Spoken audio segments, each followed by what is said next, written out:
Hello everybody and welcome to another exciting and fun-filled episode of Reboots, Remakes, and Retcons.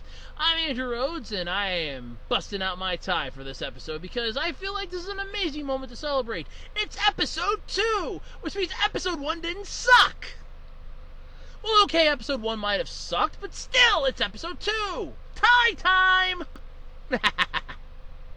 No, I recently just unveiled this prop in my latest discussion video, so I thought I'd use it again. I do have my microphone down here a little lower because I have my fans going, so you're going to see it. But don't worry, I actually have a condenser mic that I bought. It's on its way. But either way, as for updates down the road, and this is Reboots, Remakes, and Retcons. I'm not rebooting this show, I'm just making it better. I'm just explaining why this is here and why I'm wearing this. Haha! Yes, things do have explanations in the world. Plus, I think this looks a little nicer, don't you? I mean, I don't want this to seem like a TV studio. It's not a TV studio. It's my bedroom, damn it!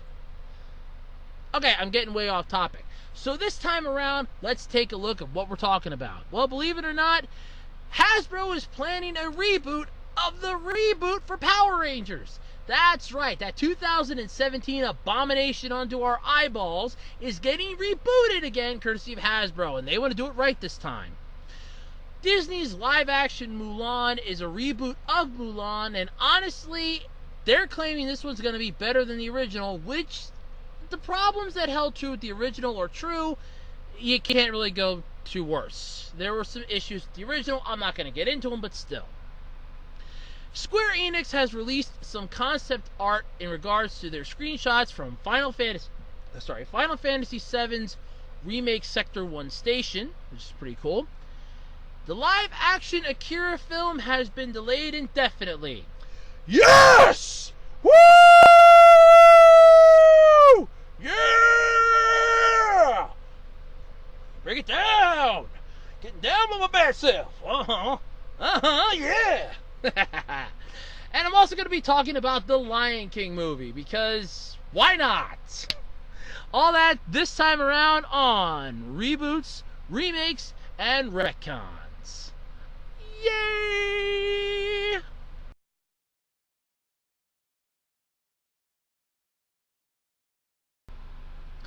Alright, so Hasbro wants to reboot the 2017 Power Rangers movie. In all honesty, they couldn't pick a better idea. The 2017 Power Rangers movie couldn't even be saved by Zordon being played by Bryan Cranston. It couldn't be saved by Naomi Scott in this performance. Nothing in this movie could be saved. Not even the cameo from two of the greatest Power Rangers to ever come out of the franchise, Jason David Frank and Amy Jo Johnson. Even those two making a cameo in the restaurant in the movie could not help this thing. This movie was an abomination onto everything. Eye sockets, eyeballs, just everyone in general. And honestly, they had no right to even make this movie, let alone have Lionsgate come out with this saying this is one of the greatest things to ever be made. No, this movie was worse than the freaking Legendary War at the end of Super Megaforce. And we all know how much I hated that stupid freaking Legendary War. God, that was horrible. But for Hasbro to announce, we're remaking the Power Rangers movie, we're going to reboot it and make it better, that's good to know. Because they've actually been doing a pretty good job, apparently, so far with their... Okay, since they've managed to pull their head firmly out of their ass and get a decent grasp on it, Power Rangers Beast Morphers. However, keep in mind, Beast Morphers is based off of the Go Buster Super Sentai series, which followed the Kaiser Sentai Go Kaiser Super Sentai series, which was the 35th anniversary of the Super Sentai series, so it had a lot to go on. And sadly, it was not bringing it much to the party. It was going to suck. We already knew that going in. However, performances like chances of a sequel being made were drastically reduced. Yes, that's right. There was originally going to be a sequel featuring Tommy as the Green Ranger. However, dun dun dun, the movie did so badly that they decided to cancel and nix that idea before it ever got off the ground. Thank God for that. God knows what that would have looked like. Maybe an abomination more to our eyeballs than what we already got. Though it was hinted at, though, when we heard the name Tommy Oliver, but in all honesty, it wasn't going to go anywhere. Because it was canned and scrapped. If Hasbro does go through with this, though, it is planning on basically recasting the entire roles, including Zordon, Alpha, and all the gang. Honestly, not a bad idea. Bryan Cranston couldn't save this movie, and in all honesty, he's better suited to voiceover work like what he does on Super Mansion by playing Titanium Rex. He is not really suited anymore for, hey, make yourself a giant floating head and a freaking hologram pixel thing that I can stick my hand in and make a whole bunch of funny little designs that they sell at Walmart for like $3. Yeah, the Alpha 5 looked like a reject from an E.T. movie. Don't even get me started on the fact that they had their powers outside their suits. That was totally bullshit right there. The movie made only a little over $142 million worldwide off of a $105 million budget, meaning that even the worldwide phenomenon that this thing was hoping to be didn't even pick up enough steam. That's sad and pathetic. But then again, not the saddest story I have on this list. Hell no, far from it. Let's talk about The Lion King, shall we? The live-action version of the beloved 1994 classic. Or 95 classic, or anyway, the 1990 classic. Yeah, let's talk about that movie for a moment. We all knew that this was going to be a bit weird going into this, and Jon Favreau, who's more or less better off playing Happy Hogan in the next few versions of whatever Marvel movies are coming down the road than he is as a director, greenlit and directed this piece of crap. Fans seem to get mixed reviews. Critics have hated the crap out of this thing. They've even compared it to a snuff film. A snuff film! A boring snuff film! That's a great way to have your Disney movie proclaimed. Well, kids, what do you want to go see? That boring snuff film! Okay, 3 tickets for The Lion King, please. Yeah, that's a great idea to have your movie basically be said it's a boring snuff film. Wonderful idea, morons. Seriously, I don't know what you were thinking of. However, that's not the least of its problems.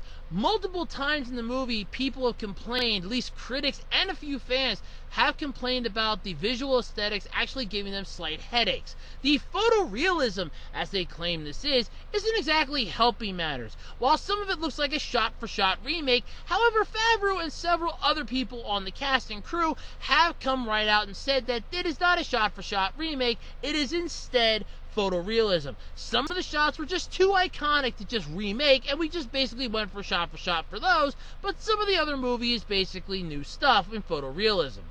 Yeah, bullshit. I'm sick and tired of the Timon and Pumbaa thing, and in all honesty, even Beyonce being in this movie is not helping it. When the soundtrack with the song Can You Feel the Love Tonight makes me wonder why this thing is being compared to a boring stuff film, that song has much deeper meaning now, and not in a good way.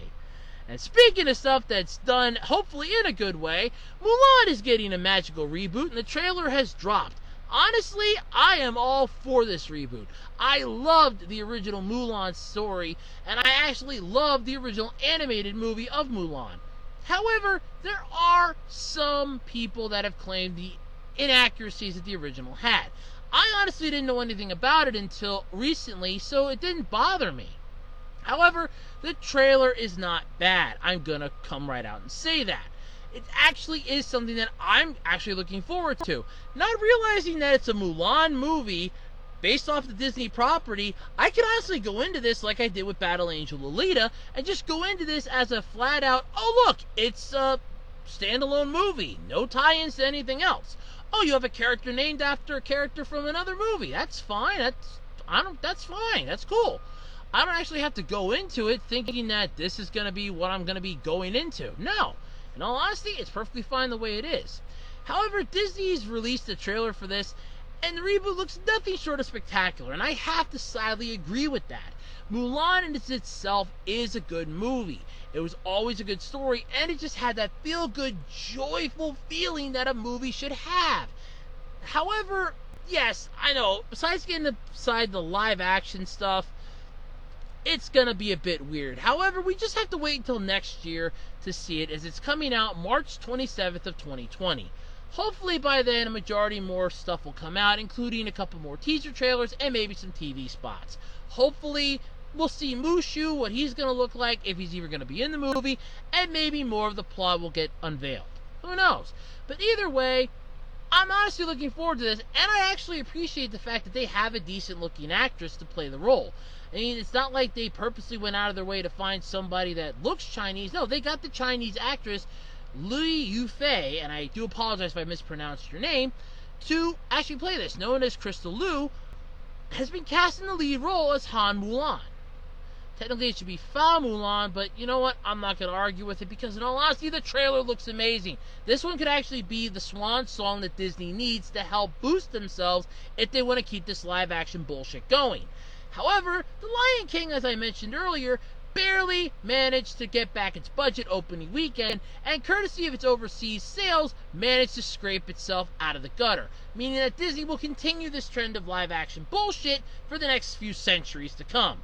It isn't until Fox finally decides to pull the plug on their asses and buy them back and probably do a hostile takeover from inside, but I don't see that happening because The Simpsons haven't predicted it yet. Yes, that's right, Matt Groening's precious little Simpsons, I know, but still, they haven't predicted it yet, so I don't think it's gonna happen. You never know, it could, but I don't see it happening, at least not yet.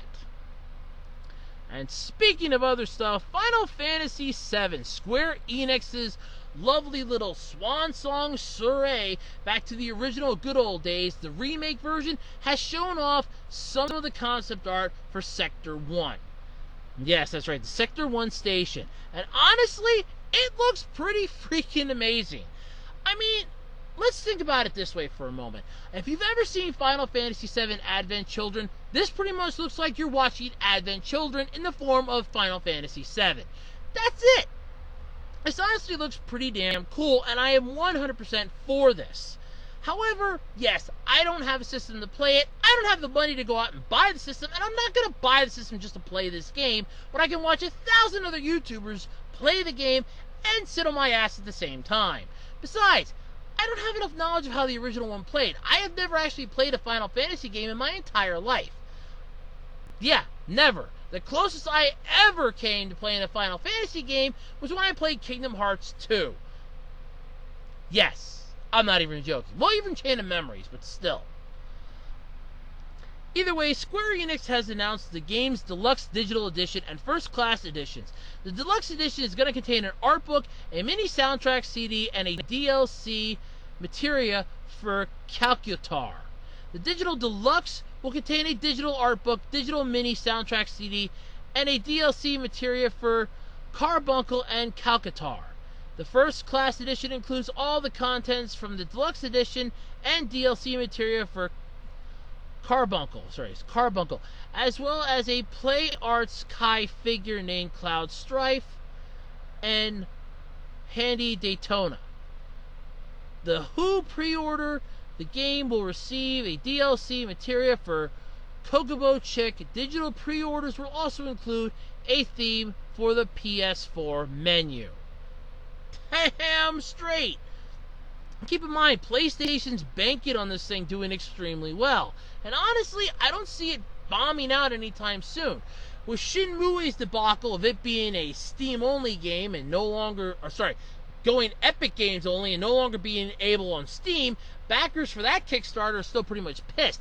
So they're going to be flocking to this, as this is a remake that can be playing off of some good old nostalgia, especially stuff from the PlayStation era. That's right, the good old era of the PlayStation might soon be back and kicking again.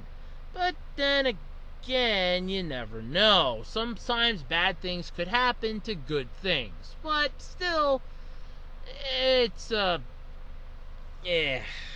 don't know what you want to call it. But either way, it can only end one way. Good or bad. And speaking of good or bad, let's talk about something that really tickles my fancy. The live-action Akira film. That's right. I have been bad-mouthing this thing since its original debut of Inception, when people were saying it was coming out.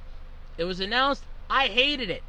I still hate it. The fact that they even want to make a TV show about this pisses me the hell off. But then again, if done correctly, since this is only playing off of one part of the manga, sure, go for it. What the hell? I'd like to know what happened that led up to Tokyo's destruction in this Neo-Tokyo that we got, not to mention to see what happens after the events of the Akira film actually end. So if you can pull that one out of your asses in a TV series, that would be a miracle in itself.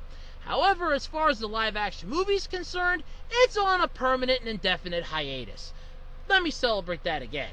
Yes! Oh, baby, yeah! Woo! Woo!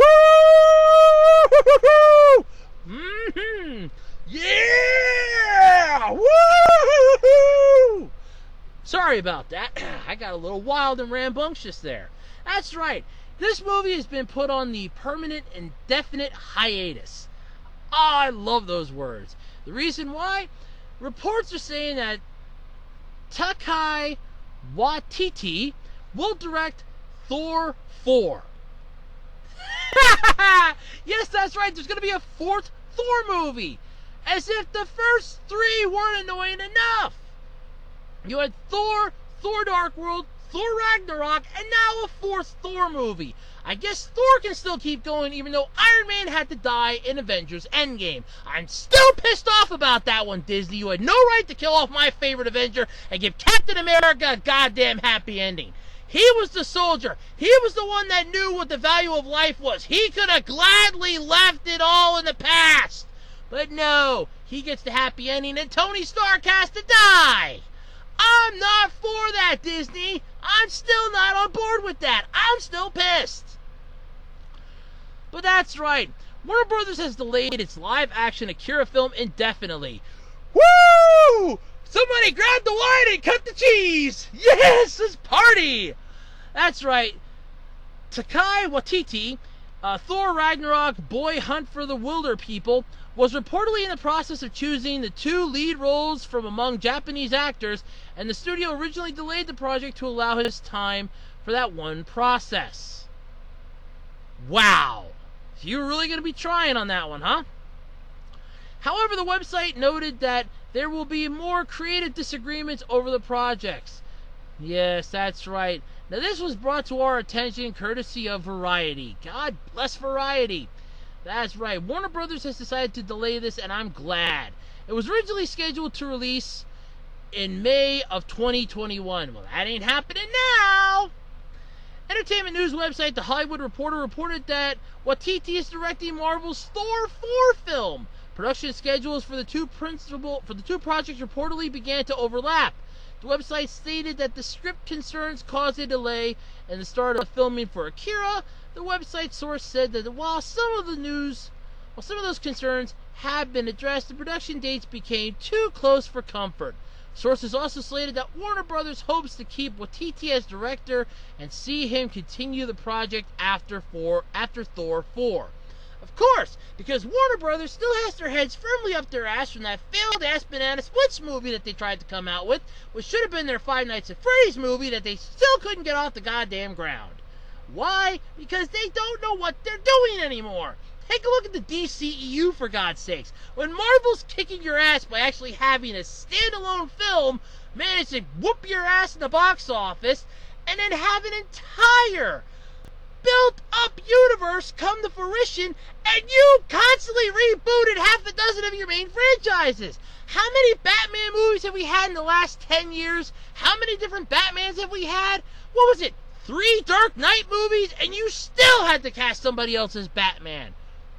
You've had how many Man of Steel movies? You had to make Batman v Superman, and then still make Justice League. Justice League! I don't even know who the Flash is. You didn't give him a movie. You gave Aquaman and Wonder Woman a movie, and they're the only two that have managed to survive the Justice League disaster. The mighty crater that was the Justice League movie, and those are the only two that come out of it unscathed, because they both got sequels. Unless you're going to yank the plug under from them. Waititi said in an interview in April of 2018 that he plans to adapt the original manga as opposed to the anime film adaptation. Yeah! No, honesty, good, bad news, but for those of us that don't know what the original manga adaptation is because we can't get our hands on it, that's not good news for us, but it's good news for you, apparently. Yay! The California Film Commission revealed this past April that the film would shoot entirely in California and receive a tax credit of $18.5 million American. The project must begin production within 180 days to receive the tax credit. So my guess is this isn't happening anymore, since the film has been delayed indefinitely. Probably not going to be happening. The project was scheduled to shoot on 71 days of filming in California, expected to generate an estimated $92 million in qualified spending, including $43 million in wages and 200 below-the-line crew members and more than 5,000 extras. However, the project's story was described in 2017 by Deadline as taking place in the rebuilt New Manhattan, where a leader of a biker gang saves his friend from a medical experiment. So it's basically the same concept, only let's take it across the sea and not have it in Japan or in Tokyo. Let's make it into Manhattan, because everybody knows how great Manhattan is. So you're gonna make California look like Manhattan, where you could just say it's basically a beat the hell rebuilt Los Angeles and save yourself 90% of the budget right there. 2011, Warner Brothers officially greenlit the film, but honest to God, now I'm glad it's on a hiatus. Good riddance, goodbye, and I hope it never sees the light of day. Seriously, this is a movie that does not need to be seen. Speaking of movies that do not need to be seen, let's talk about TV shows that I really hope don't ever get rebooted. There's rumor going around about a Flintstones reboot still in the works, and I'm still not happy about that. And in all honesty, that Jetsons TV show is still being flopped around from time to time. In all honesty, those things can gladly go. But let's talk about Star Trek Picard for a moment, if I may. I was a fan of Star Trek The Next Generation. Not so much interested in seeing Star Trek Picard. I don't know if it's because the whole Star Trek franchise thing has sort of gone the way of the dinosaurs lately, what with Star Trek Discovery and the Orville being on Fox, kind of making me wonder about newer science fiction shows that could be coming down the pipeline far more impressively than this movie. But in all honesty, this show could possibly be good, I just don't know. Mostly because I'm just not that huge of a fan of, you guessed it, Star Trek. At least not anymore, since I discovered Star Wars and so many other films. Because I'm better than that, damn it! That's why I take off my tie when I get pissed. Because I'm better, damn it. Yeah, that's right. Well, that's about all the time I have this month for reboots, remakes, and retcons. I'm Andrew Rhodes, and this has been a wonderful time. I hope to see you all next time on episode 3 of Reboots, Remakes, and Retcons. Until then, let's hope that the reboots stop being made, because I can't stand them. Bye, everybody, and have a wonderful time.